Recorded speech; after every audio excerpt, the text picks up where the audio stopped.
Hello and welcome to this short introductory overview of the CIPS L6m4 theme for the July 23 exam.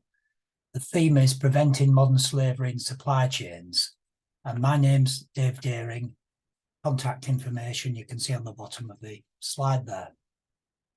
So briefly, we're going to look at the background, the need to prevent modern slavery, some definitions, facts and figures, drivers and barriers, challenges, steps we can take to prevent modern slavery, new modern slavery laws and initiatives, and a very brief mention of the role of technology. So background to the importance of preventing modern slavery.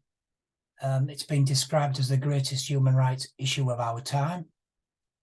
The increasing global sourcing opportunities has highlighted some serious issues in procurement practices, in particular the occurrence in the supply chain, unwittingly or otherwise, of modern slavery.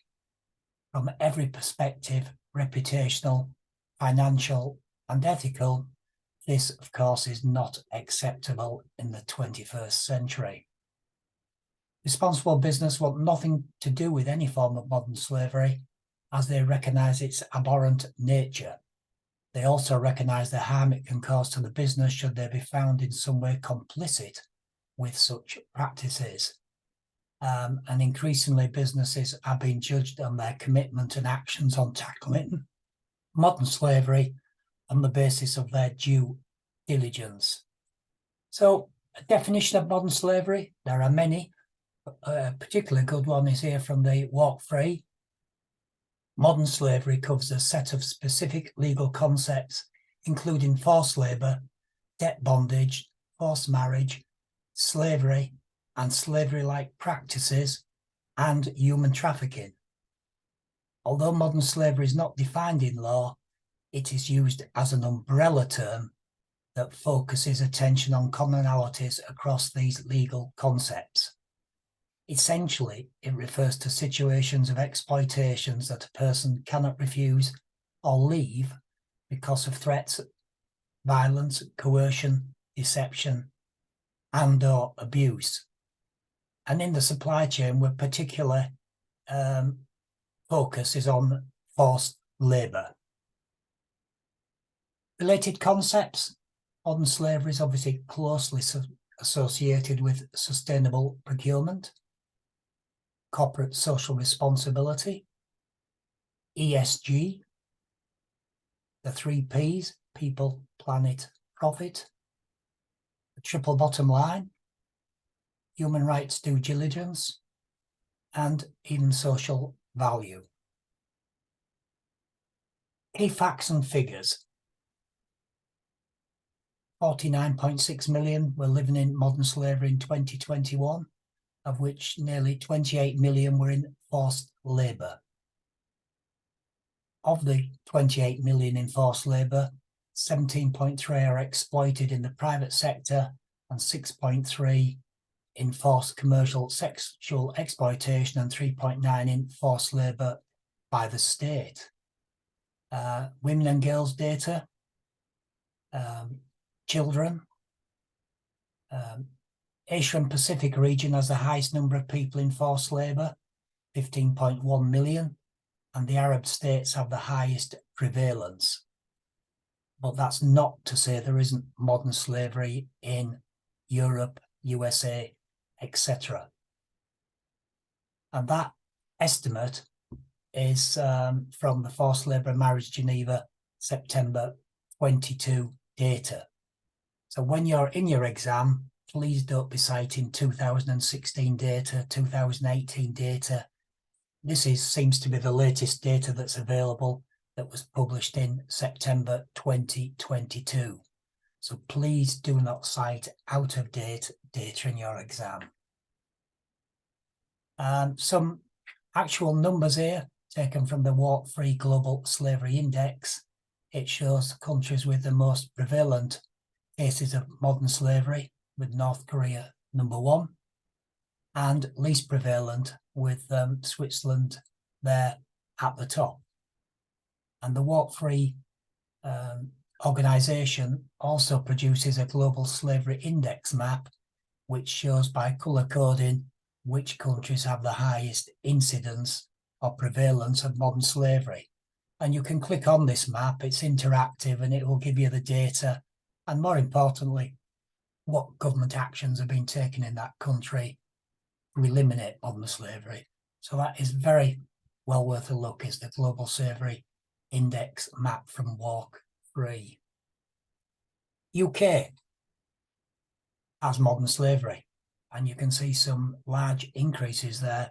And in 2022, there was 16,938 potential victims of modern slavery referred to the Home Office in 2022, which was a 33% increase from the preceding year.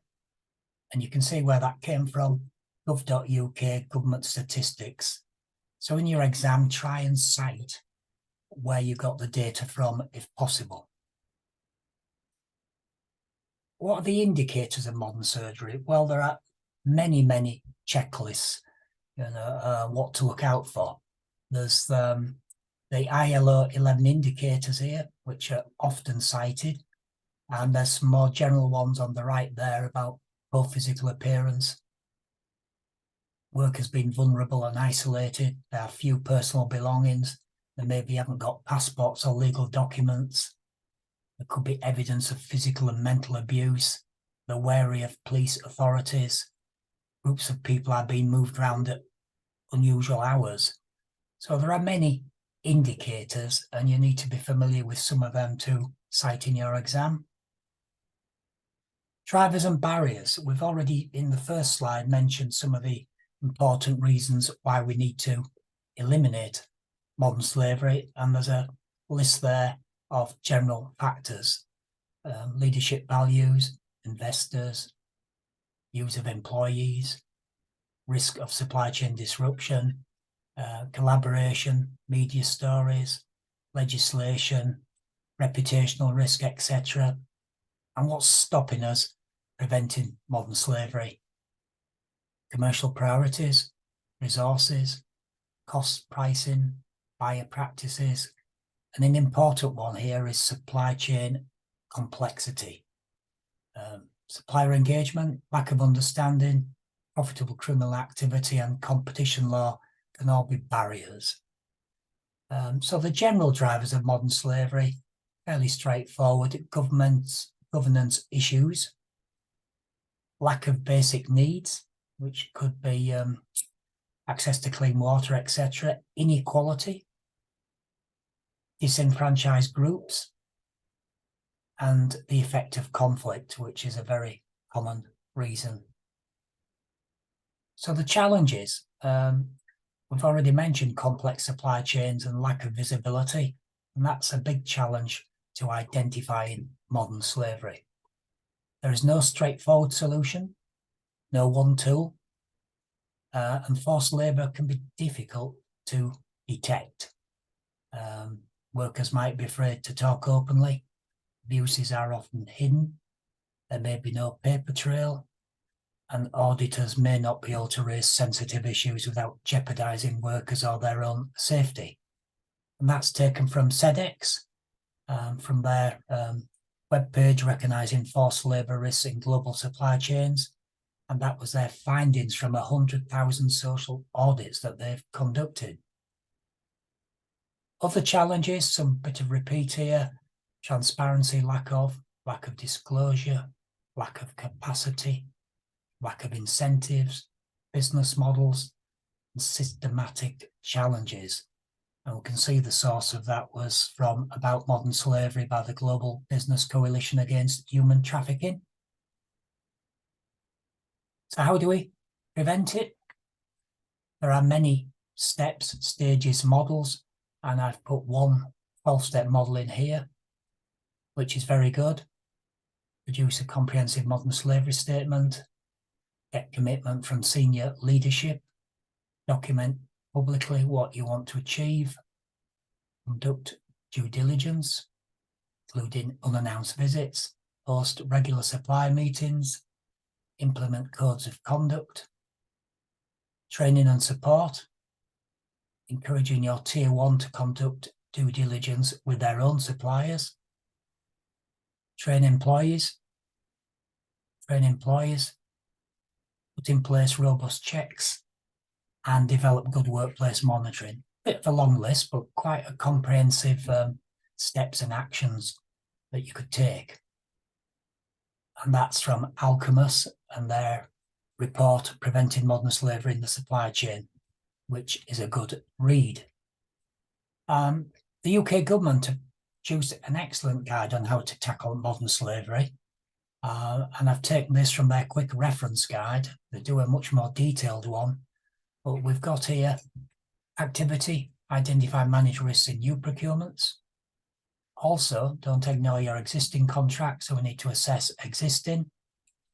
We need to take action when victims of modern slavery are identified. And we need training. The key actions are on the right there, and the guidance goes into good detail, and it really is a good piece of advice that also applies to the private sector. A more general process is regarding to due diligence in general, and this one's taken from the OECD guidance, but the ETI publish a similar due diligence process, which is also excellent. You need to be aware of the ETI diligence code and the OECD, but you don't necessarily need to learn it in detail. And you can see there are six steps. Embed responsible business into policies and systems, identify and assess adverse impacts, cease, prevent and mitigate these, track, communicate, and provide for or cooperate in this key word that's used in all the modern slavery literature, remediation. So what remediation action are you going to take? And it shouldn't necessarily be cancel the contract. You may have to work with the supplier to try and help eliminate the modern slavery. So there are many such models as the ones we've cited on the other two slides. There are only two, but you do need a process, and you will need to refer to whose process it is. And the benefits, of course, better brand reputation, better business reputation, sales and customer loyalty increase, attracting talent, staff retention, your company should grow, more investor confidence, more responsible and stable supply chains. There is a really major drive on new legislation out there, and we've got the EU human rights diligence proposal that's going to come in probably in 2024. We've got in the USA the UGA Forced Labour Prevention Act. Germany has introduced a Supply Chain Diligence Act. Norway has introduced legislation, and you can see there Switzerland, Canada, Australia, and Japan, and of course the UK has got already its 2015 Modern Slavery Act.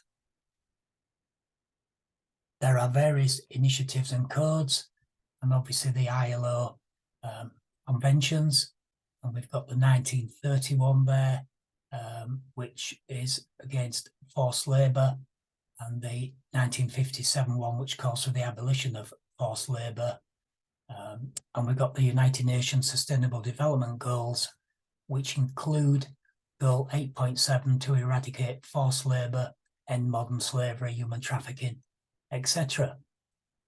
Various codes, the UN Global Compact, ETI Base Code, and standards such as SA 8000. And I've shown you there the ETI Base Code, which is a UK-centric ethical code. And we can see that point 1 on the 9 points is that labour is freely chosen. And that's key to eliminating modern slavery. Technology is going to be important. And in question 2, you may be asked how technology can aid the prevention of modern slavery. And you need to be aware of how blockchain, AI, reporting apps, and online platforms such as SEDEX and EcoVadis can help you combat modern slavery by identifying trends, patterns, and giving you real-time information. Exam technique then finally, there's a much more detailed guide available from ourselves, but this is a summary of it. 2 questions, 2 hours. Don't use bullet points. Don't use contractions. Very, very important. Give examples and cite studies from your research. Write in paras. Relate to the future and strategic issues.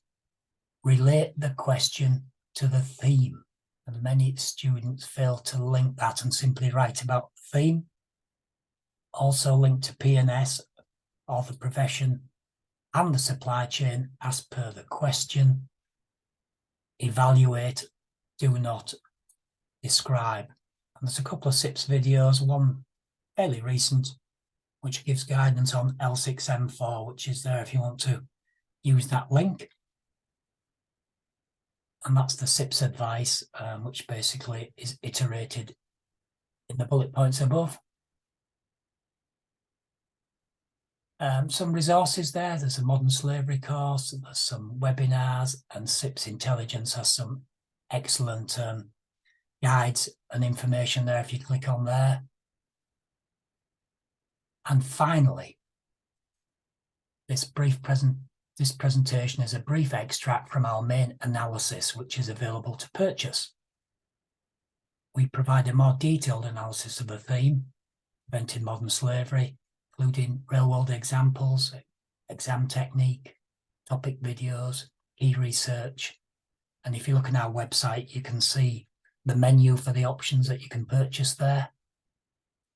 More generally, we provide mock exams and revision notes for all the CIPS modules, and we are the leading provider by a long way of practice online mock exams for all CIPS at only £10 for 10 tests, which is substantially below most of those on Udemy and other platforms.